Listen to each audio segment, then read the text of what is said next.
Namaste, welcome to tummy.com, a platform for yoga teachers and yoga teachers in training to be able to build sequences with complete understanding and ease.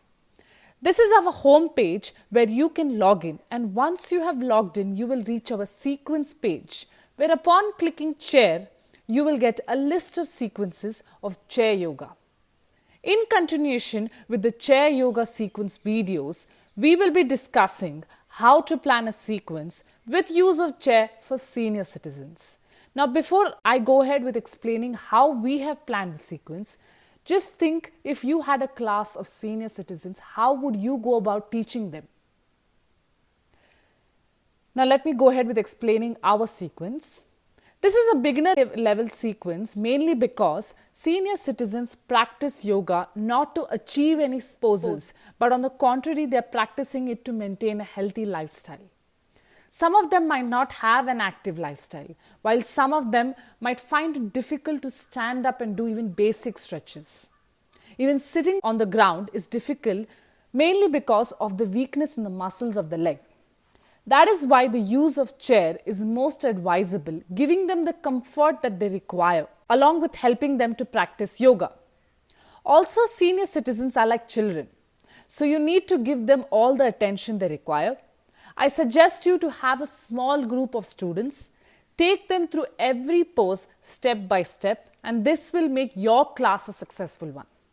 Please check out the previous videos on the 3 main questions that you need to answer before you start planning any sequence. In this sequence, we have used the chair as a prop for senior citizens. We are not trying to strengthen the abs or the core. Instead, we are focusing on some light stretches so the students can have a healthy life by keeping the mobility intact. Just basic movement around the joints will ensure that they are not prone to injuries like a fall, or backache, or any kind of neck pain. As teachers, understand your students, as some of them might have an injury or weak bones, and every joint and part of their body is sensitive. Hence, depending upon the condition of your students, you look for poses that will help them.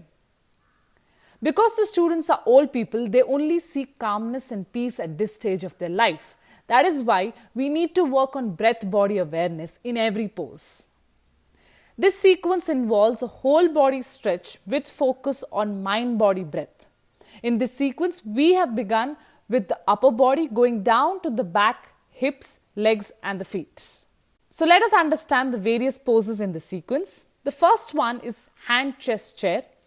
In the entire sequence, the main point is to allow students to practice at their pace and comfort. In this pose, as the spine is elongated and as the legs remain parallel, the palms in Namaskar Mudra, the focus is towards the breathing. We are trying to make the students aware of their breath. And why is it that we're doing that? Senior citizens breathe slow and softly. Hence, having them focus on their breath will give them immense relaxation and calmness to the mind. We want it to be a deep connection of the mind with the breath, leading to relaxation of muscles. This is followed by neck roll A, where the gentle upward and downward movement of the neck is basically like a warm-up, relieving any kind of neck stiffness or pain. This is followed by neck roll B, where as the neck is taken towards the shoulder, there is a stretch felt near the side of the neck muscles, and it also helps in opening the blockages in the spine. As we have mentioned prior, that opening of blockages in the spine help in creating a free way for the flow of prana from the base going up. And this really helps in activating the nervous system.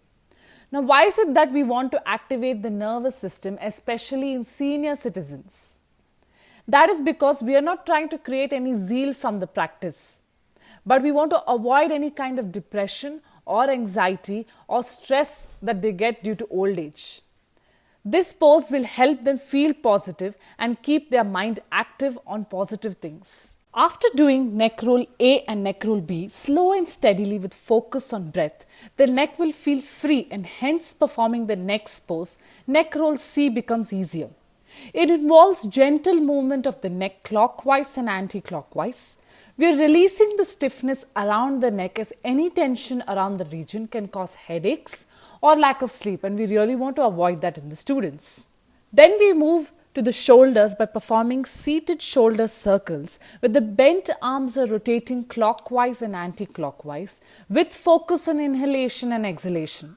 These rolls are done to keep the shoulders, elbows and wrist joints active. We want the mobility in the shoulders to be there. Again, we want the students to practice this at their pace. After a set of gentle activation of muscles, we head to poses with a little more of stretch.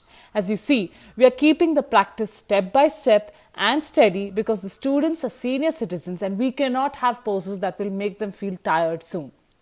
The next two poses are side stretches performed on both sides of the body.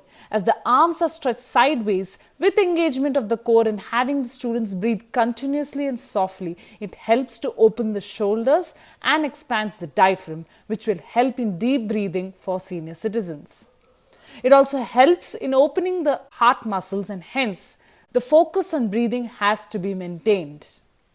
The main point from all of this is to have the students to keep their balance and practice at their comfort level. So take it very slow and steady with your students because they are old people. Stay tuned for the next video where we will talk about more stretches and its benefits, the various poses and why they are included. Thank you very much.